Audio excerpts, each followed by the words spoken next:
We're going to start this demonstration with the basic reasoning. We're going to teach the system that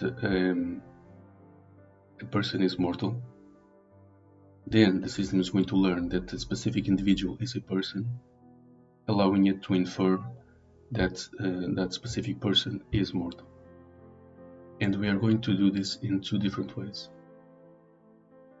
First, we are going to enter the basic information that is needed.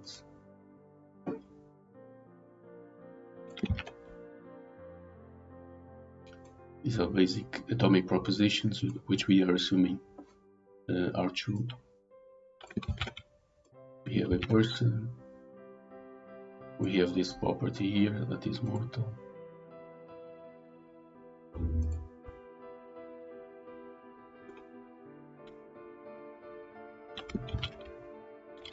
And we have a person named Peter.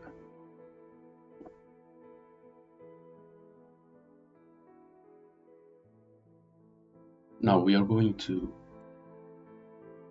enter a more complex proposition. More specifically, we're going to enter an implication, logical implication. Obviously, as you would expect, we're going to tell the system that a person is mortal. This could be either an implication or an equivalence.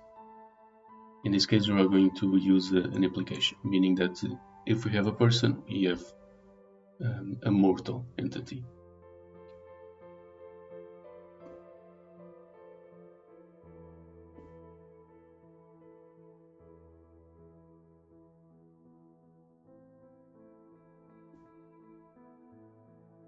Now we're going to ask the first question. We're going to ask the system if it can tell us that Peter is mortal. At this point, as you would guess, there is still no way for the system to know anything about this.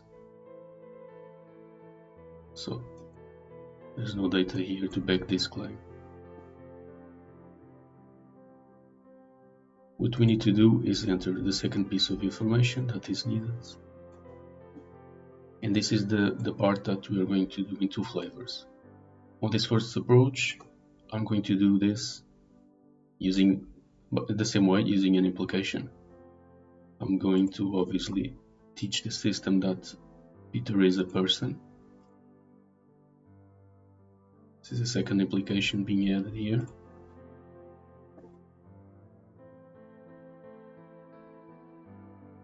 And now we're going to again ask whether the system can infer that Peter is mortal.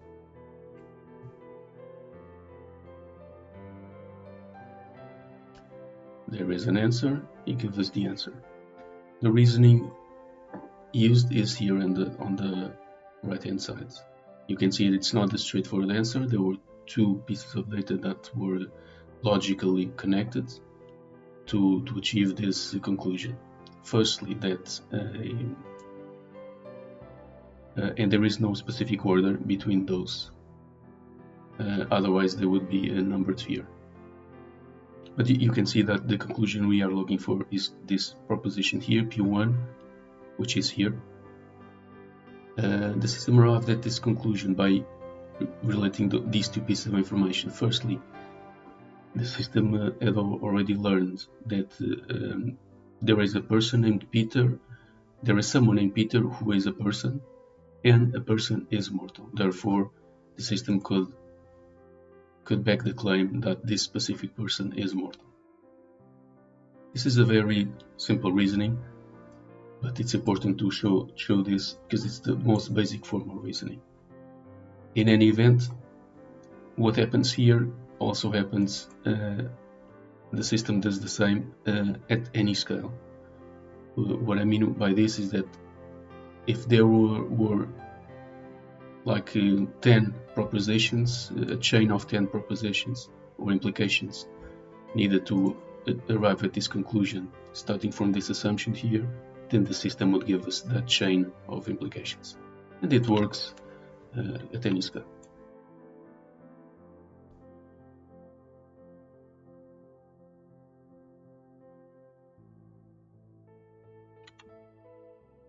Now we're going to arrive at the same conclusion, but in a slightly different way.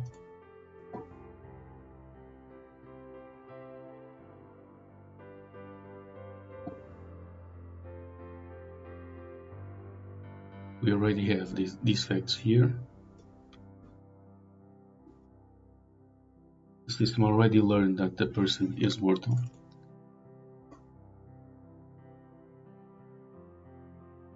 As you can see here.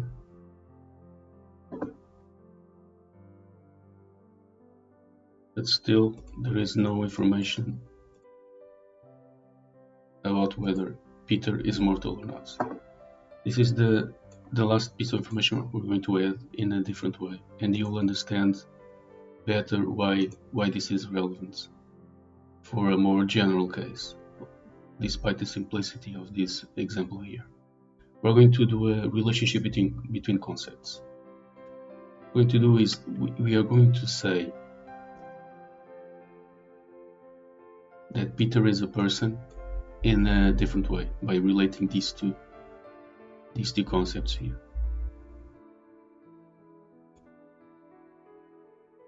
And as you might expect, if we now ask whether the system can infer that Peter is mortal, yes, there will be an answer. Now, notice that this answer is exactly the same as before. It is the first proposition that we enter, meaning that a person is mortal. But the system could only use this proposition because of that relationship between Peter and a person. Okay, that's why it used this proposition here, P0, to achieve the conclusion that he is mortal. This relationship between concepts works the same way at any scale. But by this I mean that we can create a tree of relationships between the concepts, or a graph for that matter. We can establish any kind of relationships in any number of relationships. What this will mean is that, and I'll show you an example of this later on, but just to give you an initial idea, what the difference that makes is that instead of querying the system about specific pieces of information, I will be able to use instead as a search criteria not specific atomic proposition, but classes of propositions, because I will be able to use the propositions that are related by that concept relationship with potentially many other propositions. And the difference it makes is that the system will be a way to tell the system that we admit as answers the logical relationships between any representative of the classes we are using as search criteria. As you might guess, this greatly increases the complexity of the landscape we're navigating in. Actually, it's an exponential increase. However, this system deals with it the same way the previous model did. And I've already demonstrated that to you back in 2023, that the model is able to achieve a logarithmic increase in computational complexity, given that the complexity of the relationships between data increases exponentially.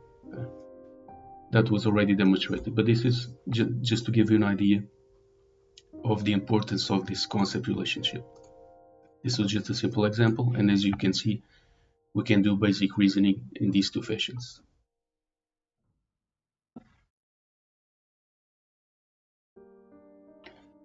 This time, we're going to study a more complex scenario in which we will enter more complex information, that is, more complex propositions, and we are going to ask some questions about this scenario.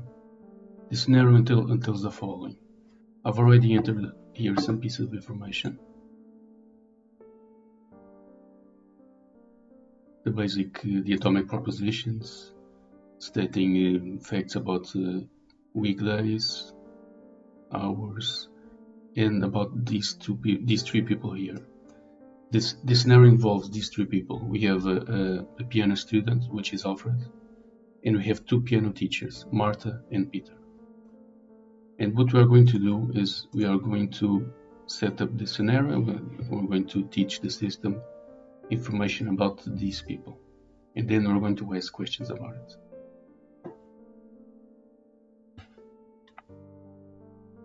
Firstly, I'm going to teach the system that Marta gives piano lessons on Mondays or on Fridays at 10 a.m.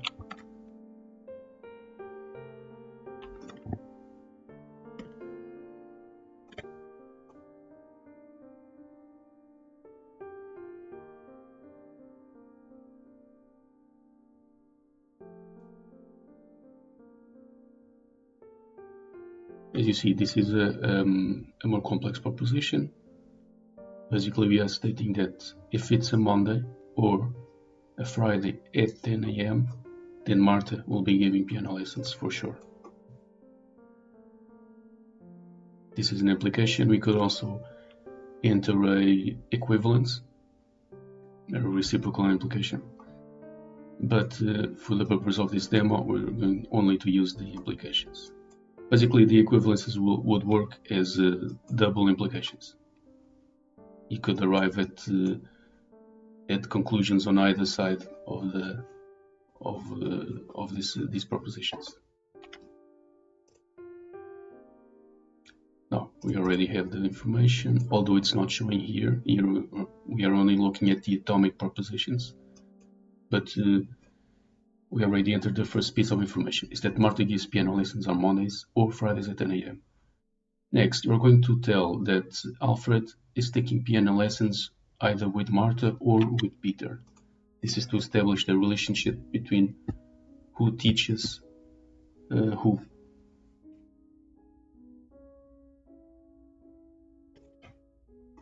As you would expect, we are using this form here, saying that Marta gives piano lessons or Peter gives piano lessons, then Alfred is taking piano lessons.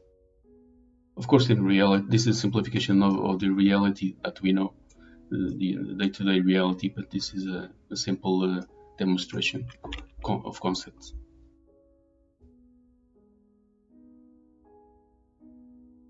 The third piece of information we're going to say is that Alfred practices Chopin at his piano lessons on Fridays.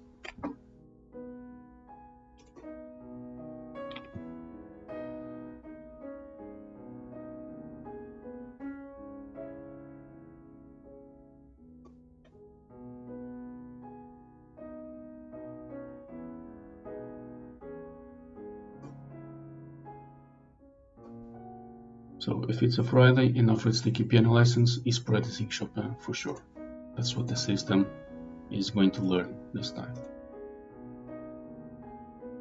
Now we're going to ask an exploratory question. We're going to say,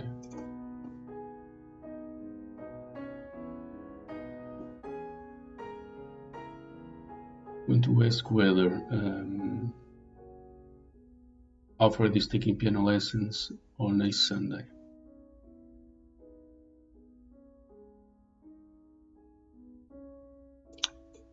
As you just learned, there is still no information to back this claim, therefore no data. There's no data to back this claim, and that is correct. This time we're going to ask whether Alfred takes piano lessons at a Friday, and as you might expect, there will be a positive answer.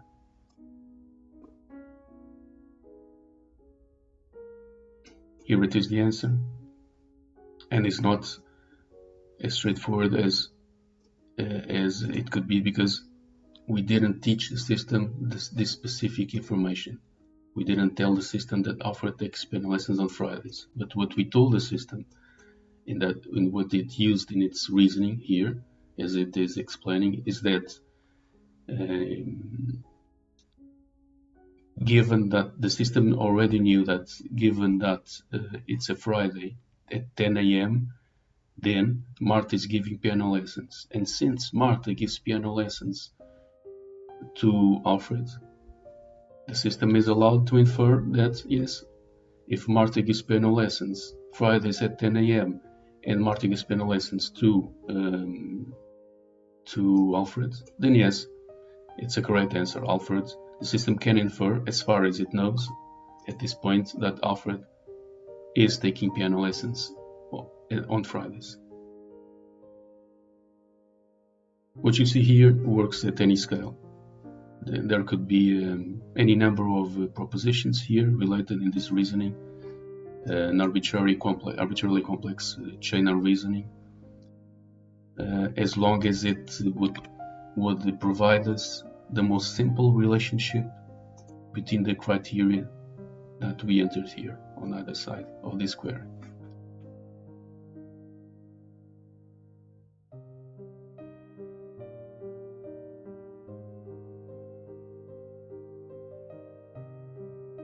Also notice another piece of information is that although I didn't specifically ask anything about time, the system told me that it is based its answer on this proposition P4 here. It added this piece of information, and the reason it did that is because we told it previously that some things only happen on Fridays at 10 a.m. We were specific about it. If you take this, if you take this out, this information, then you lose the logical validity of this conclusion here. So the system needed to add this piece of information just for that reason, because it is needed to assert the validity of this reasoning. Okay. What it means in lay terms is that this only happens at 10 a.m.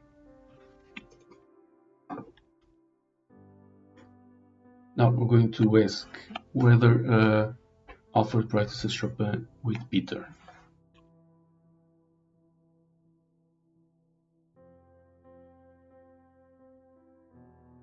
Is there a way for the system to conclude that if Peter is giving piano lessons, Alfred is practicing Chopin?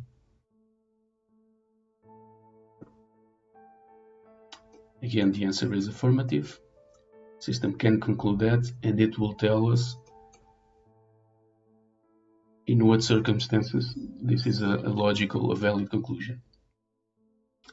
And in short, it is possible, yes, to make that claim because Alfred practices Chopin on Fridays and he has piano lessons with either Martha or Peter. As you see here, the conclusion we want to reach is that Alfred is practicing Chopin, which is this P7 here. P7 is the conclusion of this implication here. So we'll start. The system started with the fact that Peter gives piano lessons to Alfred, and since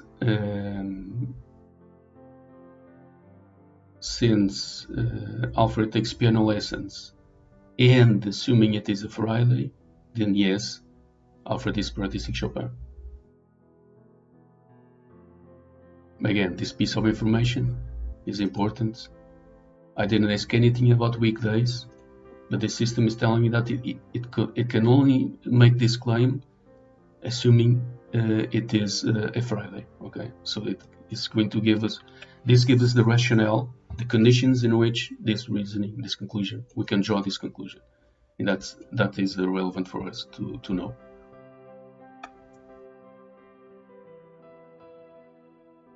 Taking back to the scenario that we gave the system, we told it that Alfred is practicing Chopin at his piano lessons on Fridays, and since Alfred takes piano lessons with either Martha or Peter, then yes, the system can conclude that on Fridays Alfred is practicing. As far as the system knows, yes, Alfred can be practicing Chopin with Peter on Fridays. This is a valid conclusion based on what the system knows so far.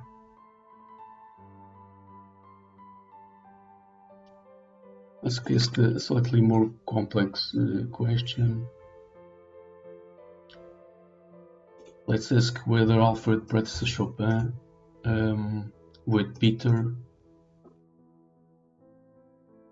on a Friday. We are going to specifically add the information about the weekday.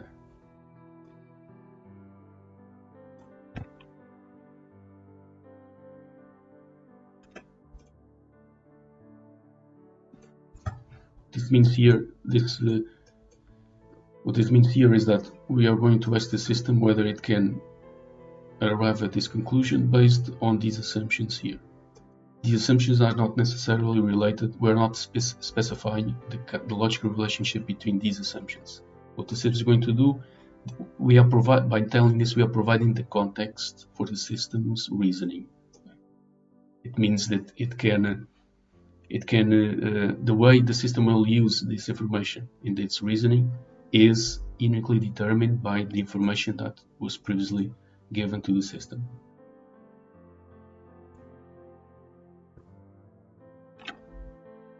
Again, it's the answer, the same answer, because Peter is giving piano lessons to Alfred, and given that it's a Friday, this time we explicitly introduced this requirement here. It's a Friday, and Alfred is taking piano lessons. Then yes, Alfred is practicing Chopin.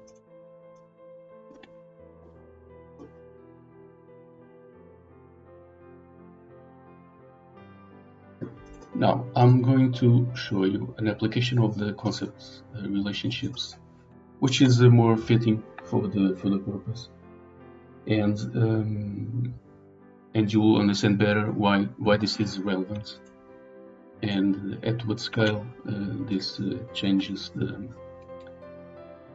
work that the system is going to do. We're going to say that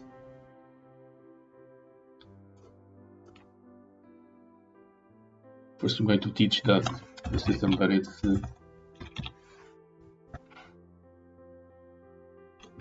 that there is such a thing as a weekday and a weekend. Basically, it knows nothing about the real world, so I'm going to teach it that these are two different things. I'm going to make a relationship here. As you would guess, I'm going to say that Friday and Monday are weekdays. I'm going to say that Saturday and Sunday are weekends. Now, as you would expect, we can do a slightly different kind of approach. We can ask whether Marta gives piano lessons on a weekend.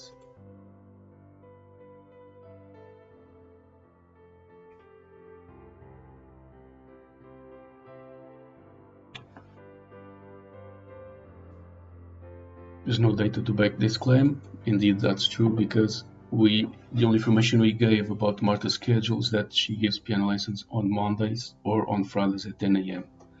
and neither of those are weekends. Of course, if we replace here, instead we ask about weekday. Yes, there is information to back this claim, and it's what we just told. At least on Mondays, Marta is giving piano lessons. This is sufficient for the system to arrive at this conclusion. Okay, to back this claim. There is more information about this. We also told the system also knows that Marta also gives piano lessons on Fridays at 10 a.m. But the fact that this proposition, as you see, this proposition alone was sufficient to prove the result that we were inquiring about. And this is the same aspect as the previous model showed, is that it will only use the minimum information to give you an answer. It would, and anything that it would add here would make this reasoning more complex, and that is not necessary.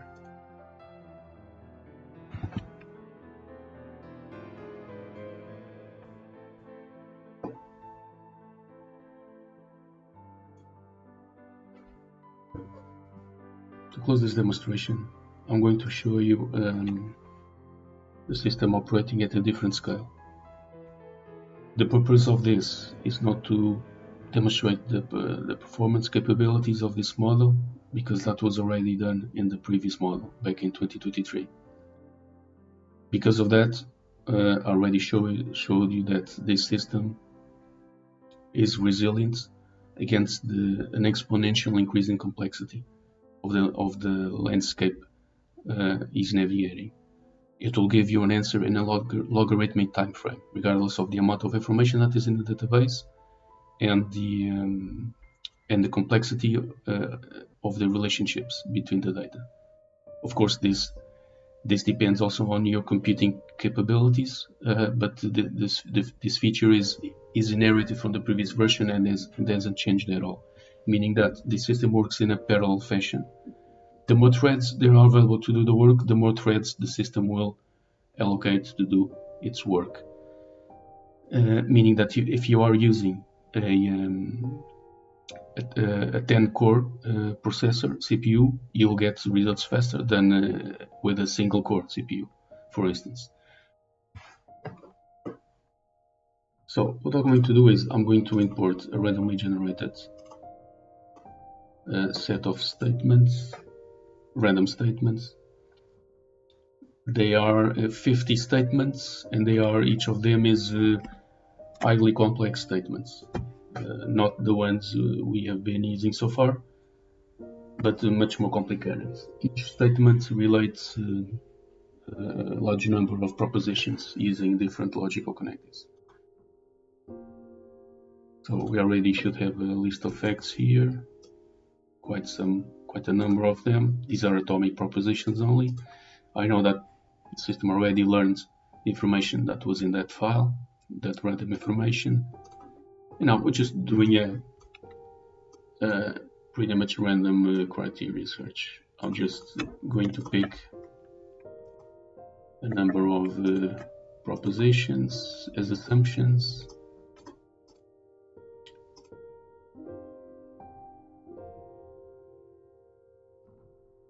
And I'm confident that there will be an answer.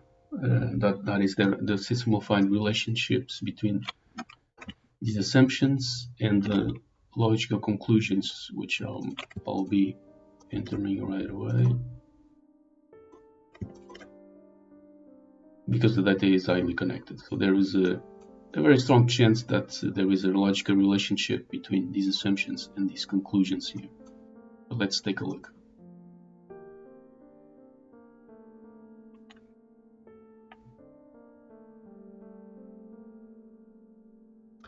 So as you see, it didn't take that long to give you an answer, to give you only one answer. If there were a number of answers with similar complexity, the system would give those answers too. The fact that it only gave you one tells you that the system found one simplest answer that allows it to arrive at these conclusions, starting with any of these assumptions, and regardless of the relationships between these assumptions. But as I explained to you before, the system will always look for the most simple relationships between these assumptions and the most simple reasoning that allows it to arrive at these conclusions. As you see, although the database is quite vast, the answer and this reasoning is quite complex. It's still a very simple reasoning considering the amount of information that we entered in the system.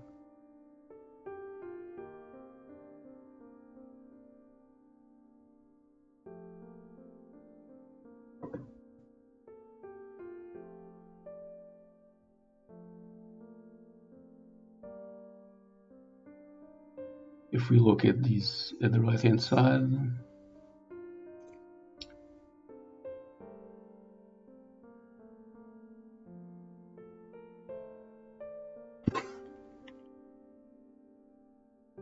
here is P3, you see, there is a conclusion here. Proposition 3 was one of the conclusions that we wanted to reach.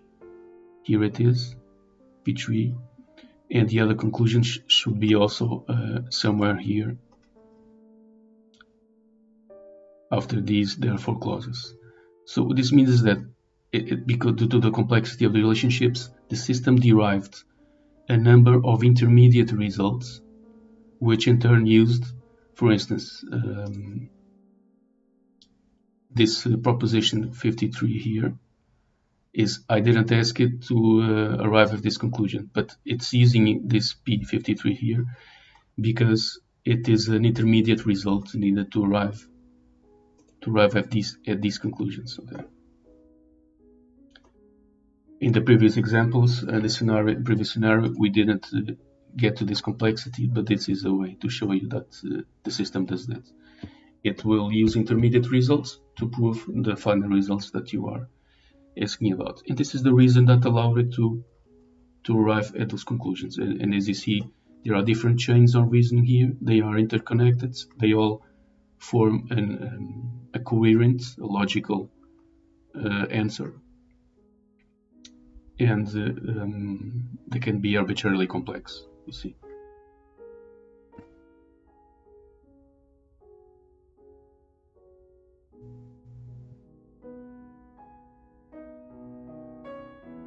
What you see here, this indexing, as you see, this 1, 1.1, 1.11, 1.2, this means that this is a way to express the grouping of these conditions, meaning that this line here, these conditions here, 1, 1, and 1, 2, these are at the same level, and they are both inside this top level condition number 1, okay?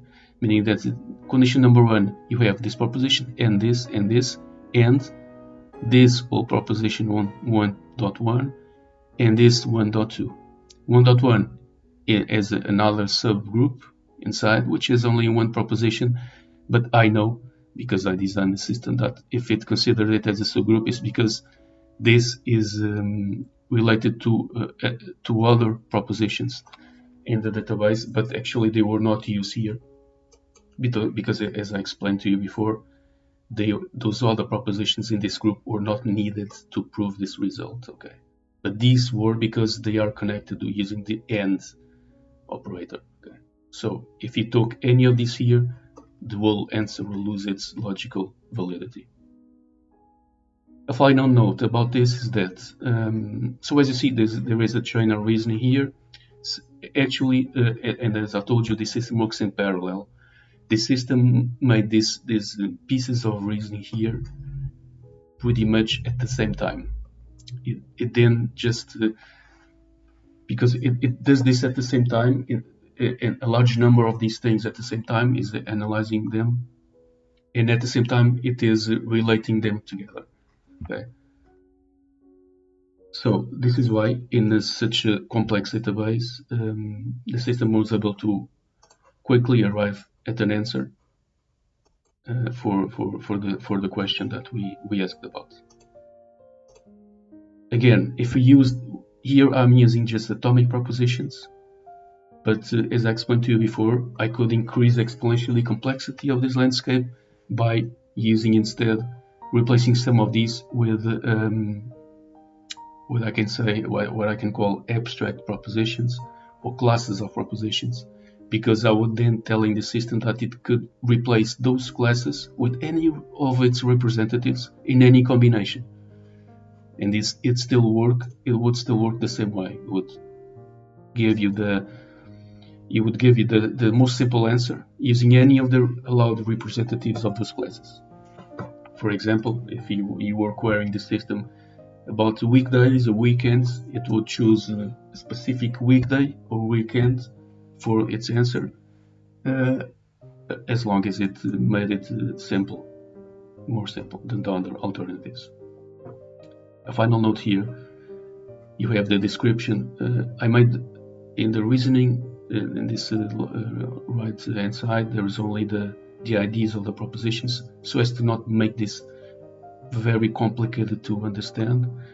Here we are focused only on understanding the relationships between the propositions and the chain of reasoning, but to simplify it, the description of the propositions is here on the left hand side. And here just want to point that there are some propositions which are described just as complex propositions. This means that these propositions here, they are more complex propositions. They are not atomic propositions. They are related propositions that are in the database that are needed to assert the validity of this response. But these propositions they are not detailed here because they either do not include any of the search criteria we gave, or if they do, they are redundant with the criteria used in the response, explicitly used. What this means is that here the system is focusing on the most simple relationship between these assumptions that were given.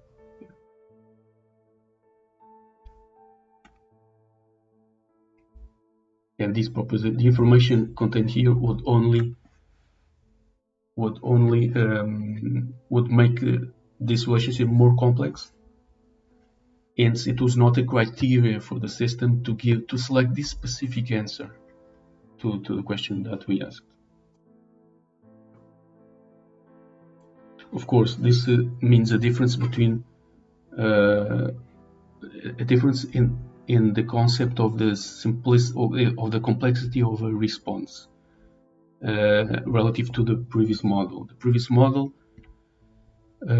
we were guaranteed to get a response that was the most simple one. Here, the concept of the complexity of response is a bit different. It is indexed to the complexity of the relationships of the assumptions that were given.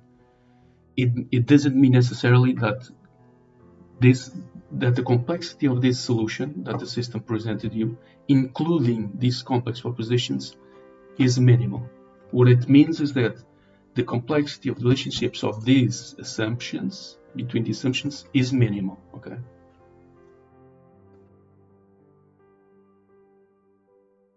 And so this ends our demonstration here.